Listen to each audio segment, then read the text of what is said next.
and just in general, try to get people realize they don't ever need assisted living potentially. You could live at home your whole life and pass away in your home. Hopefully, after a wonderful day, you die in your sleep. Yes. And that's what we should really strive for. Welcome to the Knowing Podcast. My name is Christene Marie. Each interview, each guest that comes here on the podcast is conducted Stephen King style, which means that I get to know them right along with you. There's no preset agenda. There's actually no real introduction of each guest. And the reason for this is that we withhold judgment. We withhold any kind of bias so that not only do we get to know them and remain curious about their story and what they have to offer us, but also we remain curious about ourselves. And by way of this podcast, we come to know not only our businesses, not only our relationships, but ultimately we come to know ourselves. Enjoy. Hal Kramer, I am so happy to have you today. We met January. Because I was on a flight to DC, you were on a flight to DC, and tell us where you were going and what you were going to do the next day. Sure. Well, and the day after that. Yes, for a couple days. Yeah. First of all, thank you, Christene. It's really cool that you invited me on this. I'm really excited to talk to you.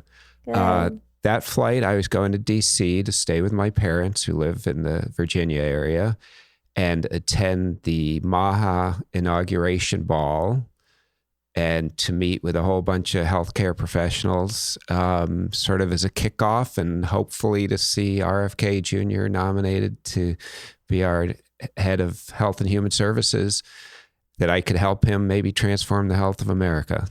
Amazing. It was such a fun conversation. I think we talked to the majority of the plane ride. It made the flight go quickly. Yeah. I've only done that a handful of times. And so usually the flights are where, that's my best work time. There's zero distraction. Exactly. Well, hopefully I didn't keep you from your work too much. I think look at us here. That's right. Propelling something bigger than us both. What you're doing is so incredibly impactful, and it was so exciting and intriguing to listen to your story. And so I'm thrilled that you're here. Thank you again for your time. And I'd love for you to share. So obviously you went and you met with a number of doctors, and you also met with RFK Jr. himself following the inauguration. And I would love for you to give some context about who you are, what you do. There's a lot of what you do, obviously entrepreneur, but if you can talk a little bit about kind of the bigger picture in your introduction of who you are, that would be wonderful. Okay. So I own and operate 4 assisted living homes around Phoenix, Arizona, Mesa, Surprise, and Goodyear, Arizona. They're basically big residential homes that are licensed for 10 residents in each home. We have full-time caregivers that are caring for the residents 24/7. And when I got into this industry, I was thinking, wow, we can do so much better than we're doing. Yes. So I really try to emphasize, let's look beyond just giving them medications and, whatever the doctor prescribes, different, physical therapy and that kind of thing. And what can we do to really improve the health of our residents beyond the standard stuff? And so I looked into what kind of diets can we give them? How can we get them exercising? What other therapies are there out there? Let's get them moving. Let's do what we do when we're young to stay in shape. That shouldn't ever end until your last day on earth. So as I did that more and more, I saw more and more success stories. I saw people's health turning around and thought, there's really something to this. Yes. And I think the big picture, and I think that's what drove me so much to RFK Jr. was we don't talk about chronic diseases. We just accept them, and we just say we're going to live with them for the rest of our lives. And I don't think that's fair to the people who have them, that we should be constantly trying to find a cure, living with pain every day, whether that's emotional, psychological, physical, whatever, is not a state anyone wants to be in. Yeah. And so if we can find a solution to that, I want to be part of that movement. That's incredible, Hal. And And it's not just you want to be part of the movement, you are already, because you're seeing real results. And so can you share a little bit about what those experiences have been like? You've sent actually some clips to me of what's been recorded, which I love that you guys literally have proof, right? Right. Yeah, because no one's going to believe it. I know, because it's miraculous in one sense. I mean, it really is. And in another sense, not at all. You're simply returning us back to kind of our state of origin in childhood of being outside and eating whole healthy foods. It's nothing fancy in one sense. I'm definitely not a rocket scientist. I just try to use some common sense basically and seeing some good results. Yeah. So I'd say about 2 years after I got into this business, about 2017 or so, I had a gentleman who came to my home in a wheelchair, elderly guy, and he said, "I don't want to be here. I want to go home." And so I said, well, go home, like go to his home. Okay. Like live with his wife for the rest of his life in his house that was about 5 or 6 miles from my facility. And I asked him, well, what would you be willing to do to make that happen? And he said, anything. Wow. I really want. So I'm like, okay. So I hired a trainer. I just thought, well, let's feed him what my mom told me to eat, Yes. Some good meat, some good vegetables, cut out the sugar. Let's get rid of any sugary soda he's drinking or anything like that. Right. And he worked with my trainer. He worked really hard. Even when my trainer wasn't there, he'd exercise and stuff. And we made a bet that if you can walk out to your wife's car, get in it and drive away, you can go home. And because he was in a wheelchair at the time. And was that the primary reason why he moved to the facility? Because they didn't have a wheelchair assisted living? No, he had, besides wheelchair, he was kind of frail. He was, had some other physical issues going on. Okay. I think he had a bad heart kind of thing. But cognitively, he was all there. Yes. But in about 7 months, he's like, I'm ready to do it. His wife pulled up and he walked out, and I'm killing myself that I didn't take a video of that, because I was just like, the first time I did this. We did go over to his house later on and took a video of him and his wife sitting on the couch talking and everything. Wow. So, that made me think, well, if this guy wants to do that, there's probably a lot of other people that want to do that. I mean, my parents they're in their 80s and they tell me, don't ever think of putting us in your assisted living. We want to live at home. So I'm like, there's a demand out here, and no one's meeting that demand. Because everyone thinks of assisted living as we want to keep them as long as possible, just like a landlord wants a tenant to stay, a good tenant anyway, to stay as long as possible. Right. Just send me a check every month kind of thing. Right. And that's not how we should think. We should think, what can I do to best serve the customer? Maybe a tenant in a, rental house wants to stay there for a really long time. Great. You should get to do that. But yes, and I do know some assisted living residents who like living in assisted living. They get all their food prepared. They get their laundry done for them. They have 24/7 care. They make sure their medications are right. All great things. But there's an awful lot of people who are like, I don't want to live with all these other people. I want to live by myself in my own house or with my family. Right. And so those are the kind of people I want to target. And just in general, try to get people realize they don't ever need assisted living potentially. You could live at home your whole life and pass away in your home. Hopefully, after a wonderful day, you die in your sleep. Yes. And that's what we should really strive for. So really, it's completely revisiting the way that we're looking at end of life care. Yes. Essentially. But it's not just end of life. I mean, if we could cut it down where everyone goes to assisted living for the last 2 or 3 months of their lives, sort of on hospice, that would be a huge improvement. Obviously, the best thing would be that not at all. But, we have people, I've got people in my homes that have been there 8 to 10 years. Yeah. So it's not a lot of them, it's maybe a year, 2, 3 years, but there are people who stay a lot longer. Yes, so, right. In terms of the costs of that, 24/7 care is very expensive.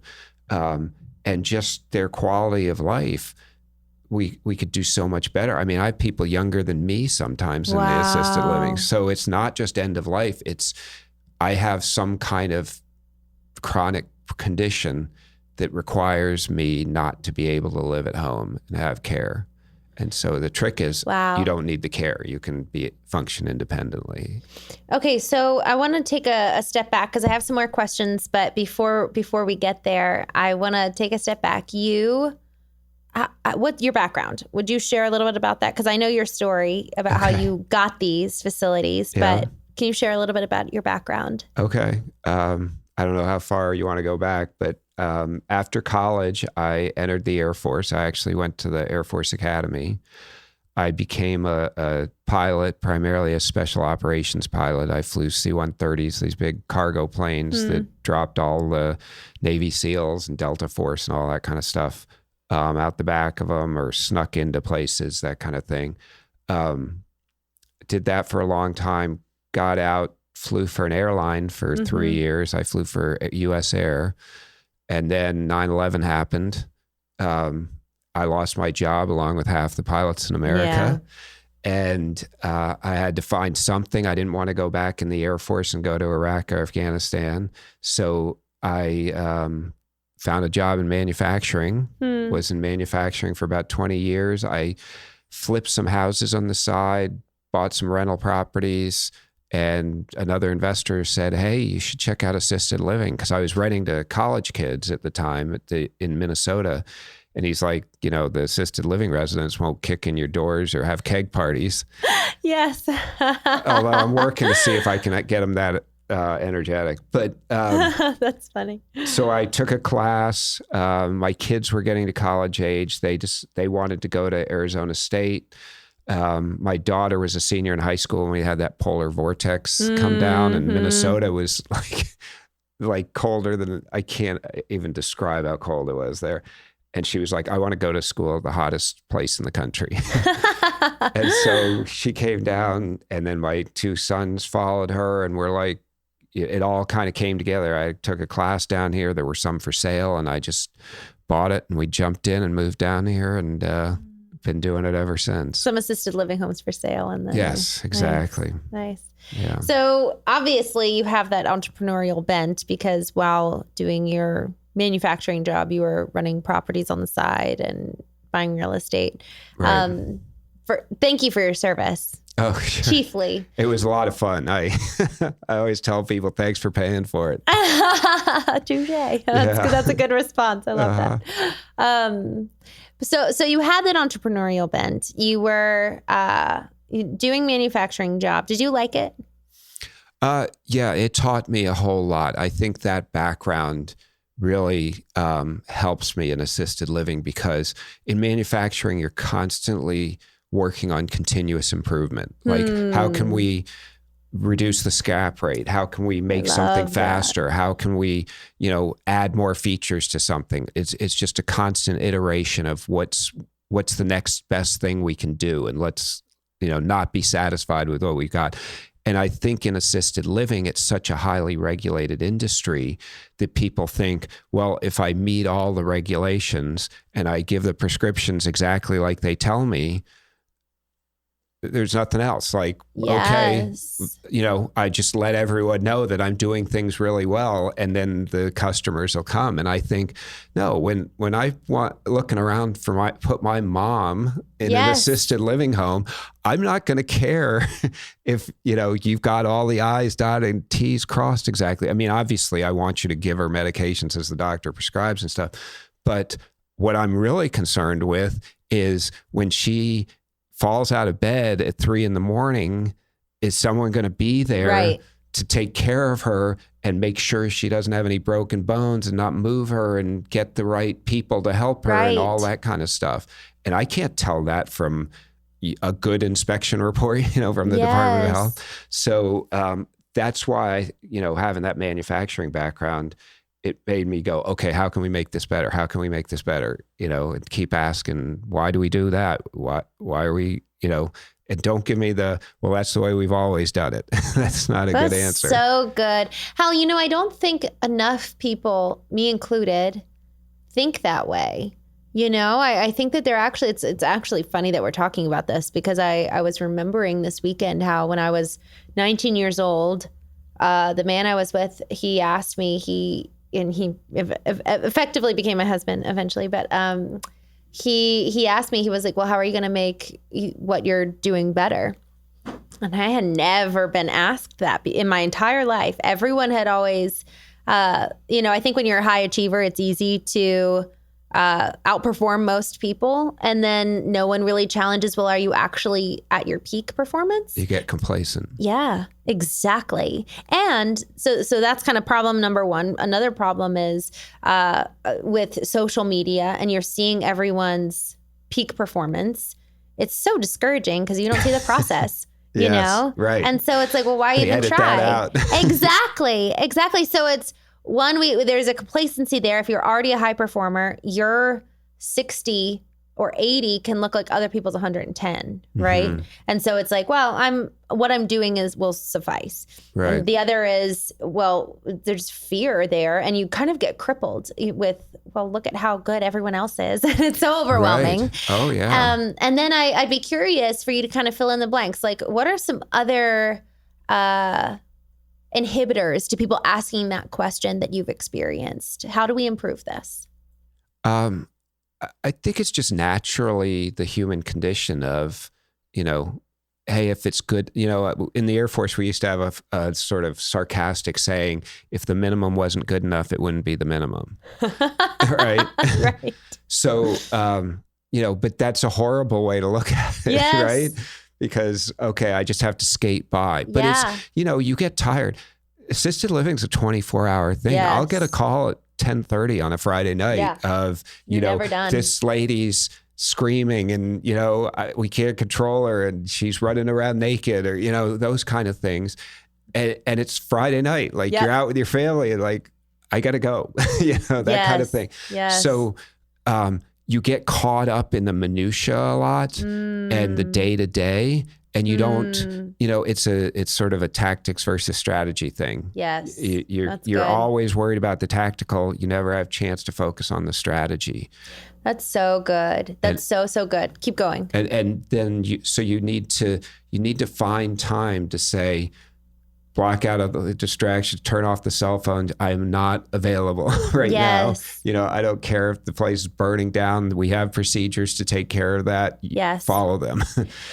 and spend some time with that.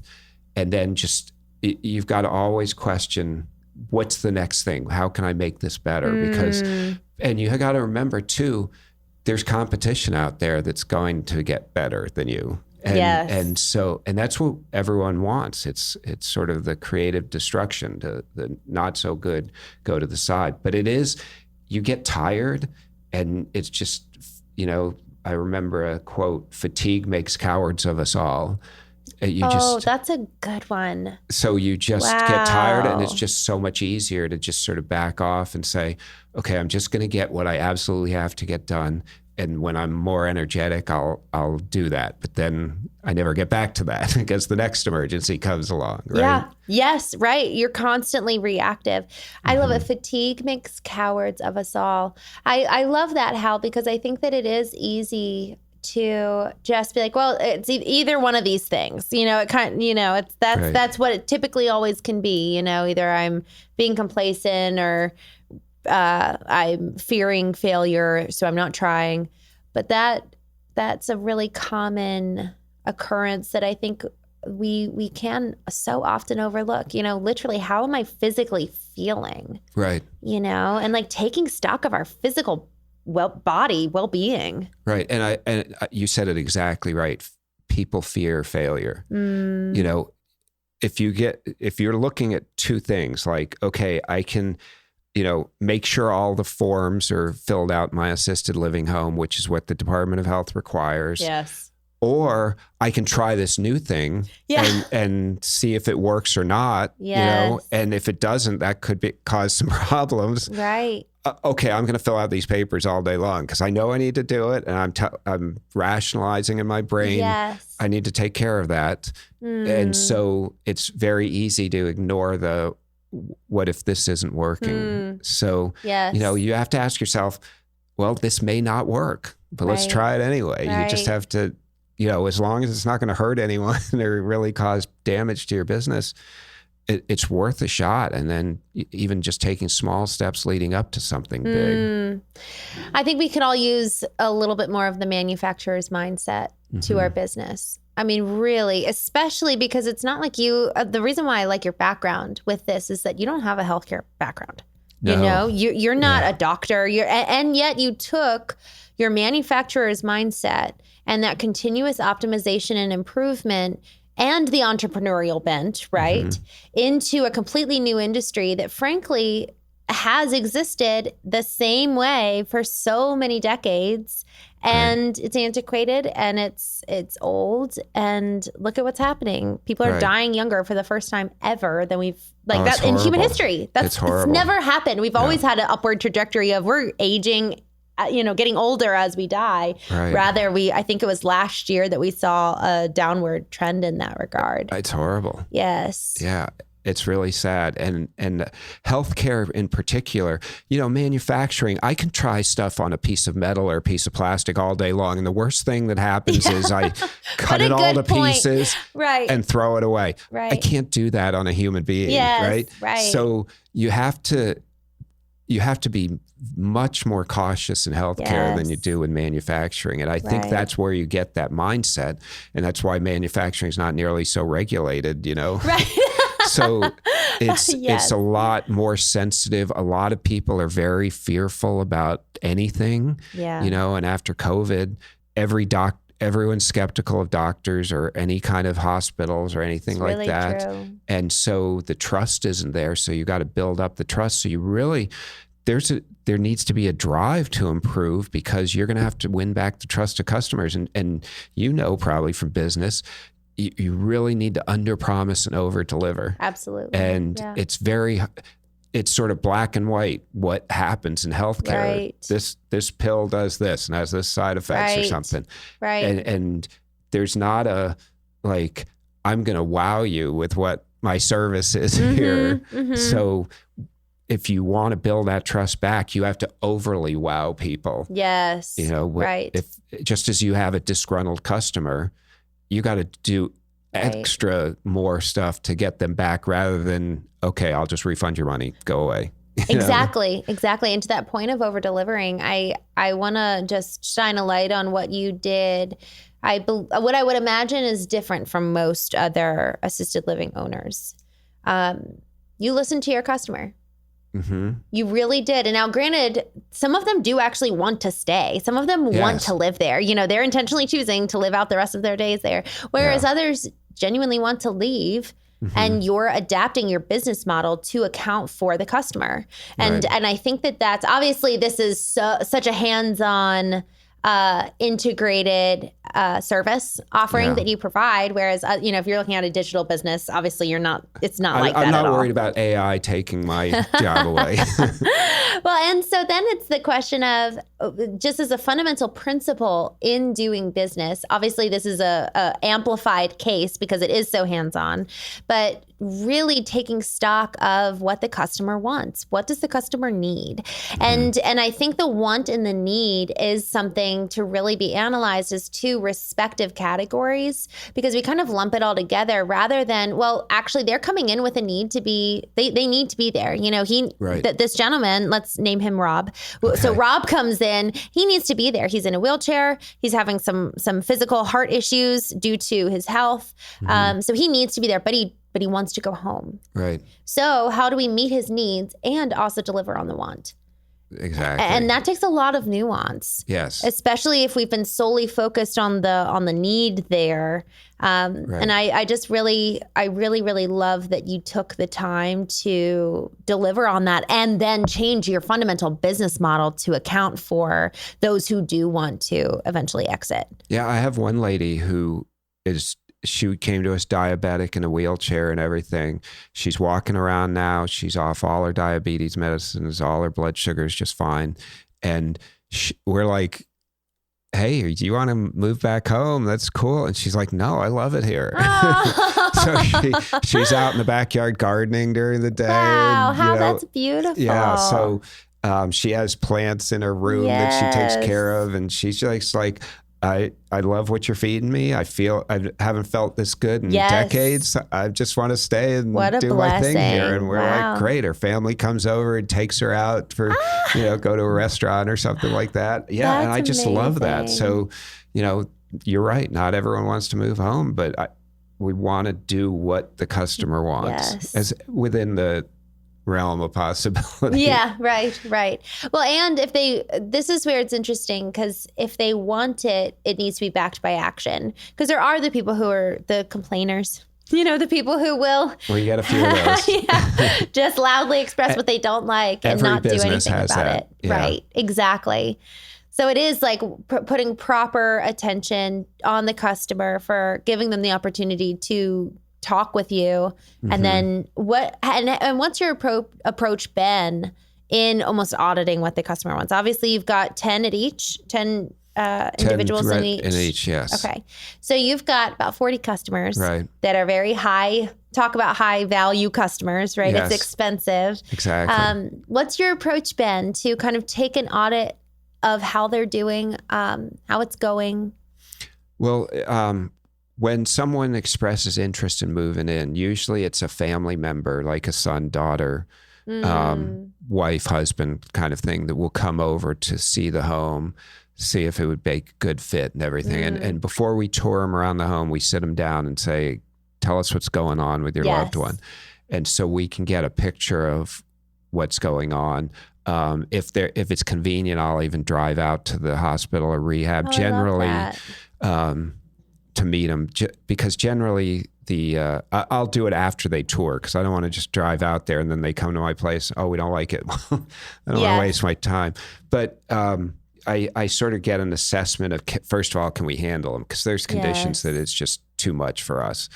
And then I ask them, what, and I was talking to another assisted living homeowner about this last night. What are your goals? Like, what do you want to accomplish with us and our care? And they're, so a lot of them are like, no one's ever asked me that. Yes, so right. To me, like, when you own your own business, or just when you want to achieve something, you kind of set a goal and you sort of figure out steps to get there and everything like that. Yes. If you I just want you to care for me. Yeah. Well, okay, what does that look like? Yes. So we just discuss it. Like, I have a guy that everyone really loves on social media that his name's Mark, and he was in a wheelchair for 45 years. Wow. And he got into a bad situation in a high school football game, and like his legs aren't paralyzed, but he couldn't walk. Wow. So, but he I don't know what his whole background is, but I know he was like moved around like foster homes and assisted living homes as he got older and everything. Wow. And I'm like, Mark, your legs move. And he's like, yeah. And I go, well, why aren't we getting you to walk? And he's like, I don't know. No one's ever asked me that. And I'm like, well, we're going to get you to walk. And so we put him on a really healthy diet. He lost like 60 pounds.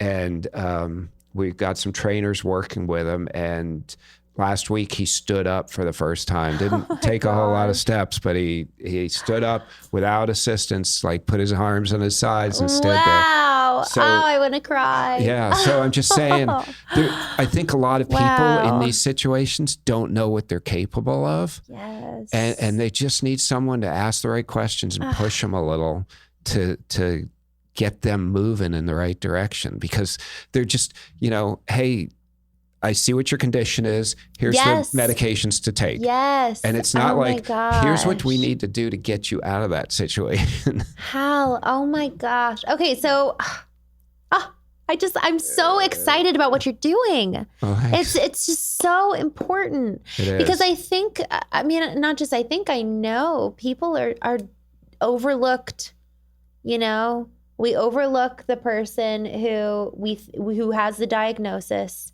Right. Because, well, they have the diagnosis. Yes. Or even the person who's even because this goes on almost like a existential level too. We overlook the curmudgeon without looking at the root cause of, well, why are you in pain emotionally? Right. You know, it extends the physical manifestation. What's the root cause? Let's not just look at the diagnosis. Same goes with the spiritual, the emotional. You know what I mean? Right, it's like, man, I love that. And so when we think about your process of sitting with them, it's, what are your goals? Yeah. Asking them questions of, what do you really want? What else? Well, I tell them about our program, and this is what I found for your condition. You know, generally people move into assisted living for 3 or 4 main reasons. It's sort of the Pareto, you know, 20% of the diseases out there make up 80% of the residents. Yes, right. And so it's Alzheimer's or some form of dementia. It's heart problems. It's diabetes. It's they had a stroke. You know, we don't get much cancer. Every so often we get a cancer person. But those are kind of the 5 big ones. Like you said about root causes, they all kind of have a root cause of insulin resistance. So if we can help their insulin resistance, a lot of their other issues will clear up. Go through those 5 one more time, and they're all connected to insulin. Strokes and heart failure, Alzheimer's, dementia, and diabetes. Wow. They call Alzheimer's type 3 diabetes. I was about to ask about the Alzheimer's and dementia. Yeah, because it's kind of insulin resistance in the brain. In fact, what they're finding a lot is the brain, because of the insulin resistance, the brain isn't getting glucose for energy so much. And, you know, and the brain is, you know, like 4% of your body weight, but takes 20% of the energy of your body. And so it's like an energy hog. And when it can't get it, it starts shutting down. So, but you can fuel your brain through ketones, like on a ketogenic diet that your liver produces from fat in your body or fat that you eat. And so those, even when you have insulin resistance, you can get ketones up there and it can start improving the health of your brain. Wow. So we try to tell them, we're going to put your mom or dad on a ketogenic diet for, you know, we're going to really lower the carbs. They're going to not get any sugar, all this stuff. And they're going to go through a week of being miserable. There's a transition, but we have a health coach who's phenomenal. That's and she knows how to make treats that are fat treats instead of sugar treats. And it helps sort of wean them off. And there's some sugar substitutes we can use that are low carb and low on the glycemic index, things like that. So we try to wean them off. Some families are just like, my mom loves ice cream, just let her be. And we do that, right? But I try to encourage them of, we're going to try to exercise you. We've got these therapies that we want to do. None of them have any side effects. You know, the worst thing that happens is it doesn't do anything, but it keeps them occupied during the day. And so I'm trying to get more and more people that really want their mom or dad to get better to move into my home, rather than, I just need you to care for her, make her happy kind of thing. So, oh, that's so sad that there's so much of that. There is. But I think they think, you know, she's 85, 90. Right. They really don't believe that there's hope, that that there could be real change. Exactly. Yes, that makes sense. I'd love to get people when they're, you know, 60, 65, 70, and they're just got diagnosed with something. Like, now we can really make a difference. And we've done some of that. But it's challenging when they're that old, when they're, you know, had Alzheimer's for 16, 17 years and they're 93, you're like, I'm sorry. Yeah, it's kind of too. Now it's time to just make them happy. Yes, right. Well, and can you talk about, I believe you had someone who was diagnosed with dementia. Can you talk to me about that in terms of kind of like that, what that looked like? Because I think that there was a change in their behavior based on their diet, correct? Correct. Yeah. So my most successful lady came in. There's a dementia test you can take called the MOCA. It's the Montreal Cognitive Assessment Test. And it's a 1-page like you're taking in school. It has like draw a clock, put the numbers around it and show 10:55 on the time. Might be a tough test for Gen Z, but That's like funny. draw a 3-dimensional object. I'm going to say some words and I'm going to ask you some other questions and see if you remember any of those words, things like that. Yes. So it's just sort of a basic test. And it scored out of 30. If you're in like 27 to 30, you're normal.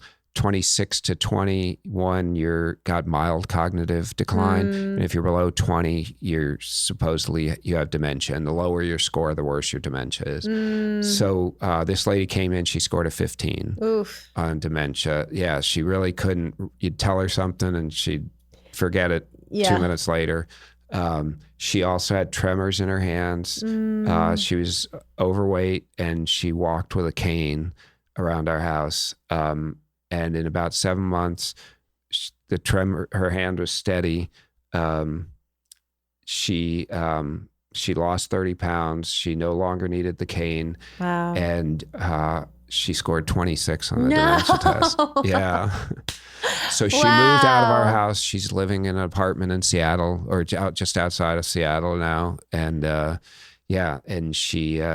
we text all the time and talk, and she's doing great. And she totally embraced the ketogenic diet. Yes. At first I tried to put her on a carnivore diet because that's really no carb kind of thing. And she's like, I'm not just eating meat. That's crazy. But by the end, she was like, okay, I'm just eating meat. Now I think she's gone back to sort of the keto thing, but she's still limiting her carbs a lot and stuff. Good. And she knows if I don't do this, it comes back. It's not like a cure. It's a remission. Your body's healthy enough to handle it. So then that's actually my next question is the sugar, the carbs causing dementia, Alzheimer's? I think it's a huge contributing factor. There's a lot. So what I've read of the people that seem to understand dementia really well is there's 35 or 40 different contributing factors to dementia. And the way this neurologist describes it is, think of a roof with 36 holes in it. Okay. So if we invent a drug that patches one of those holes, you're still, when the rain comes, it's not like your roof's good. Yes, right. So, and that's probably a lot of the reason they haven't had a lot of success with Alzheimer's drugs, because they're trying to go after one specific variable. That's how you do a scientific test and everything. So where you've got all these, and you could have 8 of them or 24 of them and still have dementia. Right. So what we do is I work with an outside company and we send people to a lab when they first get here. They draw a ton of blood from the lab, do all these tests, and then this company writes up a report of here's all the things that you're deficient in, and we try to optimize all of those. Okay. Blood sugar is a big part of it. I really think— You say blood sugar? Blood sugar, like insulin resistance. Yes. Yeah. High blood sugar, diabetes, pre-diabetes, things like that is a big part of the problem. I would say almost every person that comes in our homes with dementia is kind of a sugar addict. Like you can see them almost going into withdrawal a little. Yeah. But there's other factors too. Like if you have really bad teeth, which I noticed a lot of people come into my homes have, gingivitis, periodontal disease, they find that the bacteria that causes that up in the brain in autopsies of Alzheimer's people. Wow. So when they talk about amyloid plaques in your brain that's causes Alzheimer's or something, the amyloid plaques are actually a defensive mechanism in your brain trying to fight the insults of the insulin resistance, the bacteria from the periodontal disease, things like that. So interesting. Have you ever drawn any parallel with so you just brought up 2 new diseases. What about like mercury poisoning? Have you ever? So that 36 or 40 different factors, they divide into sort of 3 different categories. Either some kind of chronic inflammation, insulin resistance is one, a deficiency in vitamins and minerals is another, and toxins in your body is a third. The consulting company I work with, they had a lady come to them because they work sort of with individuals all around the country too. She had dementia and everything, and they do a lot of questionnaires and stuff. What's in your background? What'd you do? Turns out she was a big gardener, and she had a shed in the garden that her husband kept old gas cans in that didn't have tops on them. So she was breathing in for years gasoline, basically. Oh my gosh. And she got the dementia, and they did some stuff to detox her, and her memory just came right back. So yes, heavy metals is another one that causes a lot of problems. Wow. Mercury fillings in your teeth. Yes, I did. Things I like have heard that. Yeah. Can cause problems with it. So a friend of mine has been, actually he and his brother both struggle significantly with mercury poisoning. One has mercury in their brain and one has mercury in their bones, I think it is. Could be.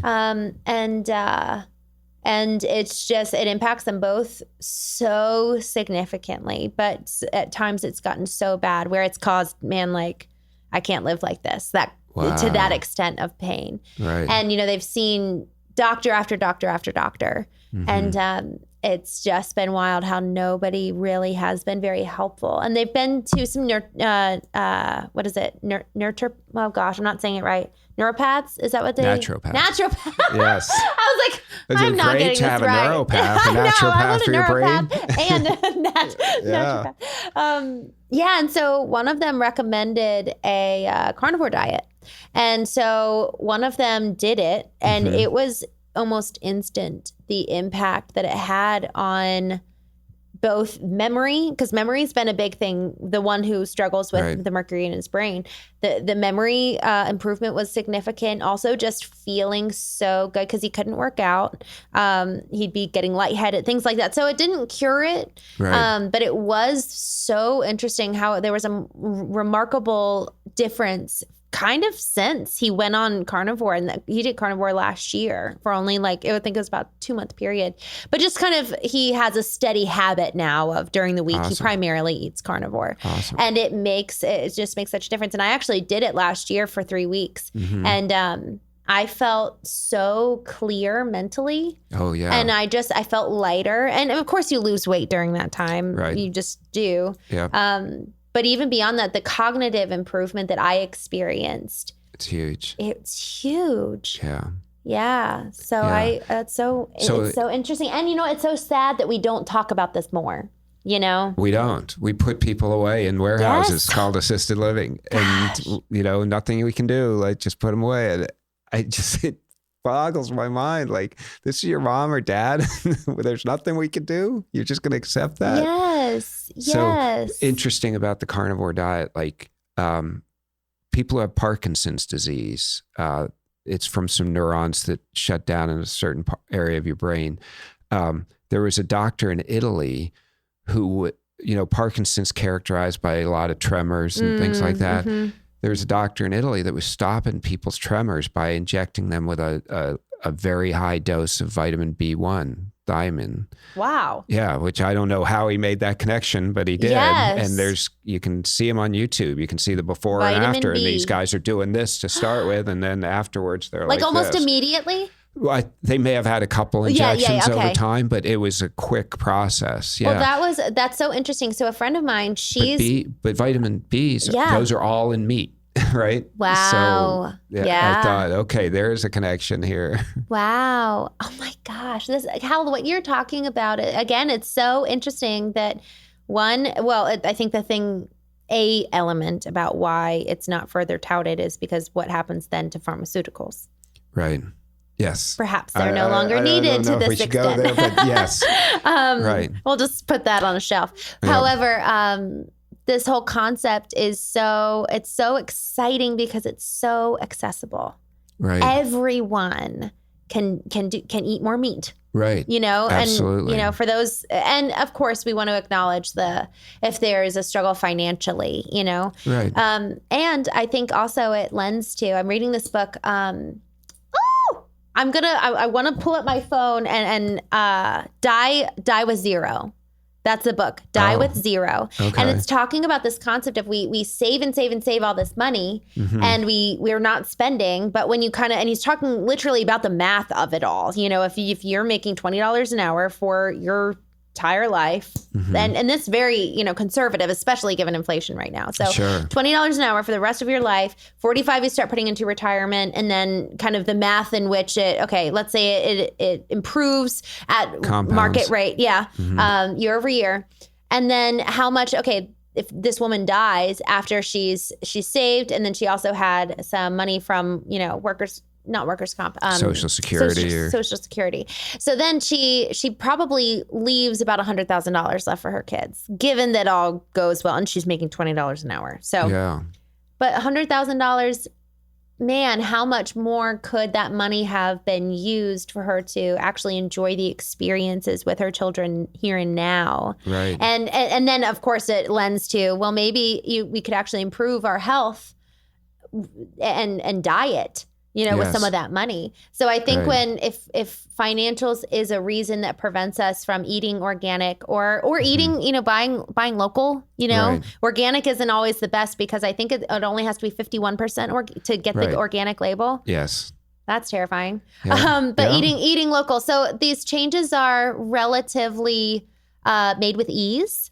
Would you agree with that sentiment? Yeah, I think so. I think there's a lot of government subsidies of food that is not so healthy, you know, corn and wheat and things like that. And so it makes the food very cheap. And so it makes it a lot more attractive, especially if you're on a fixed income or something. I'm not going to buy that ribeye, you know, I'm going to buy the SpaghettiOs or something like that, because that's all I can afford. And so I think that model needs to be changed, and government scientists need to figure out what is the most healthy diet. Then let's subsidize that. Yes. You know, to make it very interesting.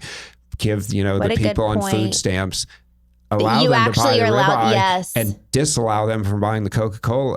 What a good point. Oh, I love that. And hey, you can go buy whatever you want, but we want you to buy this because it's going to save us on healthcare in the long run. Isn't that the truth? Right. Yeah. And then as people start feeling better, then they start going, you know, maybe I should eat that ribeye instead of drinking that Coke. Yeah. Because I think there's such a disconnect between diet and health. You know, everyone knows they're supposed to eat well, but they're like, when I was in my 20s, every Friday night was, you know, pizza or Coke or beer if I was old enough, kind of thing. So I never thought, you know, I thought I'm in my 20s. I don't need to eat well. Right. But it's, you know, dementia starts in your 30s and 40s. You just see symptoms of it in your 60s and 70s. Wow. So I did not know that. In fact, they're seeing people younger and younger with manifesting signs of it. And so what you do back then, I mean, it's hard to sell prevention to people, but, you know, what I've found with the carnivore diet, especially when I get convinced friends and stuff to do it, they become like evangelists for it. And they go out and like convert other people. I have a lady whose husband's in my assisted living home. And when her car was in the shop, she'd Uber to the house, and she converted 3 or 4 Uber drivers to the carnivore diet on the way home. So I love that. It's just getting people into the mindset of doing it or trying it. And like you said, you suddenly go, wow, I feel amazing. Right. I mean, I used to could never find my keys. And now I'm like, I know where my keys are. Well, it's so, and you know, what's interesting was, what initially kind of got me started. So obviously my friend did it and I hadn't really given it much thought, but, when I'm like on my routine, I'm waking up at 4 a.m. and I start my day, being hungry at like 5 o'clock. Yeah. Cause I just did this massive workout. So I need to fuel myself. But the problem is I started thinking about food at 5. Mm-hmm. And then it took, you know, I am thinking about food until 8:39 at night. Right. And I just realized back probably May last year, I was like, man, I'm just thinking about food. Like food is taking up a lot of mental space for me. Yeah. And I have a lot on my plate. I have a lot to achieve and to do and life to live. And food's taking up a lot of real estate. Realistically, it's taking up time to prep, all that stuff. And so by choosing carnivore, there was an element of like, it sounds boring. Like it actually does. Yes. Oh, it is boring. Yeah. I will not freely admit that.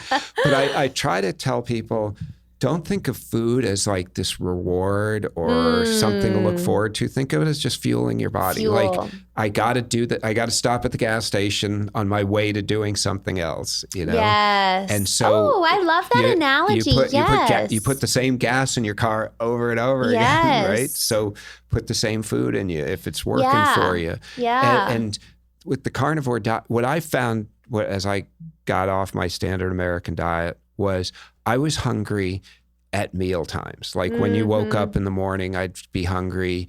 Around 11 to 1, somewhere in that window, I'd be like, boy, I could eat right now. Yes. And then 4, 5, 6 p.m., I could feel that. And I noticed between those times, it wasn't so bad. Yes. So if I actively thought, okay, it's lunchtime, that's why I'm feeling this way, and powered through till 1:30, the craving goes away. Interesting. And so I try to, show people that as well. Yes. But, and with the carnivore diet, your cravings do go away. I mean, I'll miss a meal regularly and not think twice of it. Like it's no big deal anymore. Well, and it's almost intuitive eating now. Yeah. You are supposed to listen to your body and so I'm curious, when you said kind of letting the craving pass, are you talking about when you were talking about kind of that 11 to 1:30, just wait until 1:30 and it'll pass. Do you do intermittent fasting or any kind of fasting? I try to go 16 hours, sometimes 18 hours a day without eating. Yeah. And then eat a bunch and it's kind of nice because you can prepare a bunch of stuff at once. Yes. And time-wise, it frees up a lot of time in my day too. I know. I love that we're talking intermittent fasting. That was the first thing that I did. I guess I did it in 2022. 21 even. And that brought a lot of mental clarity as well, because it really was kind of this, it really fully allows your body. Well, and I'll let you be the expert here if you know more than me. I'm sure you do, about the physical health benefits and also the psychological benefits too, because the mental clarity I got from that as well was significant. I totally agree. The big thing about intermittent fasting is it creates a process in your body called autophagy, which is basically your body getting rid of old, dead, problematic cells, things like that. And when you sleep, that process happens also with your body clearing out old cells. And one of the things this neurologist recommends for Alzheimer's and dementia is make sure you go 14 hours a day, 16 hours a day without eating, and cut off the eating 3 or 4 hours before bedtime. Yes. Because you don't want your body digesting. When it's not digesting, it frees it up to repair other parts of your body, including your brain. That's so good. I love that. It's not only how much you don't eat, but the timing that you don't eat as well. So there's all kinds of benefits with intermittent fasting. I mean, you don't have to be one of these crazy guys that does 5-day fasts or something like that. Yeah. But even if you just go 14, 16 hours each day, and it teaches you, I'm not that dependent on food. You can go, there's a case of a guy in Scotland, I think in the 1800s, who was very obese, and the doctor said, you got to lose weight. And so he just decided not to eat. And he went almost a year without eating. Yeah. What? He apparently he ate a few crackers here and there, and he drank water, and that was it. And he lost, 180 pounds or something. You can just, Scotland, obese guy goes a year without eating in Google. Oh my. And it didn't kill him or anything like that. He lived and trimmed down, and the doctors are thrilled. And, I think they gave him some electrolytes or something like that. Yeah. But, if you think of that guy and you think, okay, I'm having trouble making it through lunch. Yes, exactly. Think of the man in Scotland. Maybe I can go a little longer without eating. That's so good. Okay, so we talked about a couple of things. We talked about the carnivore diet. We talked about intermittent fasting. You also mentioned the gentleman in Italy who did the vitamin B infusion. B1. I think they were IVs. IVs. Okay. Because I'm so glad you brought that up, because the girlfriend that I was thinking of earlier, she was feeling incredibly lethargic, and it was kind of like this weird, what's wrong with me? Like and she actually was kind of, the manifestation of that was a little bit of self-shaming. Like, why am I not able to do everything, run my business and have my 3 children and be pregnant? So I'm like, well, first off, you're amazing. But she actually was super vitamin deficient in a couple categories, and she got this transfusion and or the IV, and I think it was via IV, and it was night and day. And so that whole concept of listening to your body, we talked at the very beginning of fatigue and how that makes a coward of all of us. Like, there is something about our physical body is telling us something. Right. What is it telling us? Right. And really knowing how to be in tune with our bodies so that it can tell us what we need.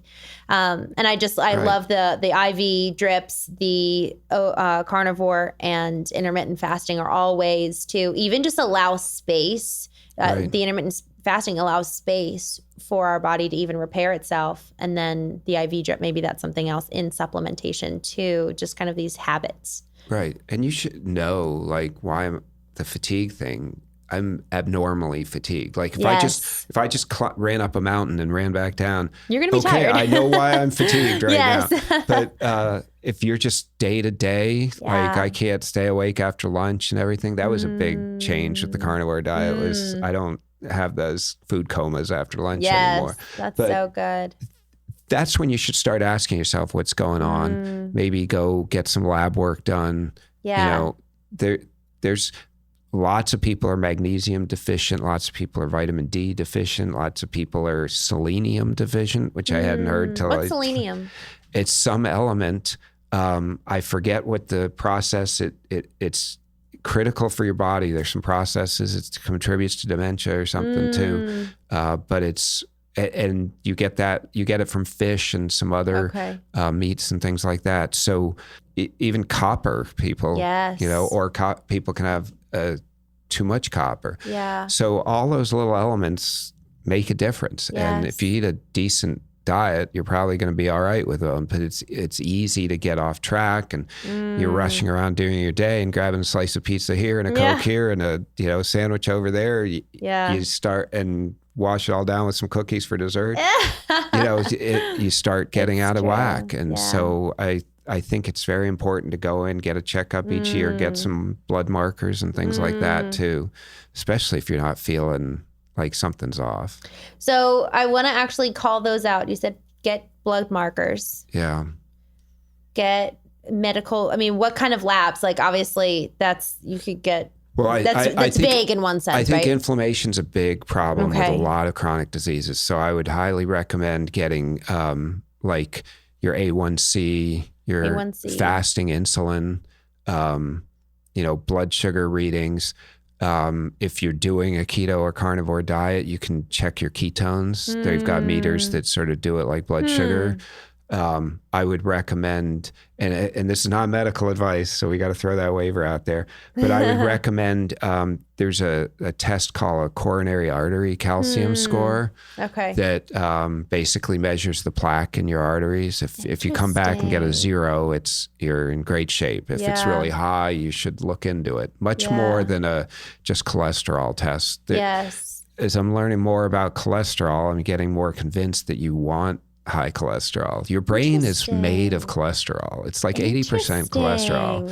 And I don't know for sure if this is true, but there's a lot of links of statins to dementia and decreased cholesterol. Decreasing cholesterol artificially may be harming the cholesterol in your brain. So, I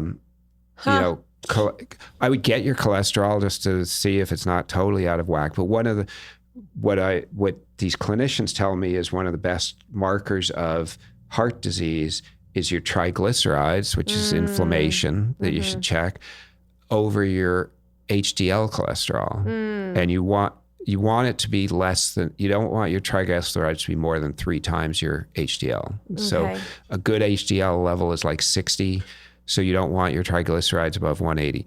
Ideally, you want them like 1-to-1 or Right. below kind of Right. thing. Less triglycerides than high. That's a good indication. Thyroids, we get a lot of people with bad thyroids in our assisted Yes. living. I think that would be a very good thing to check. My mom just had an operation on her parathyroid gland, which I'd never even heard of till she had the operation, but it masks like a thyroid. And Wow. she said it changed her life, like energy, everything. How did they find that out that that's what she needed to remove? I don't know.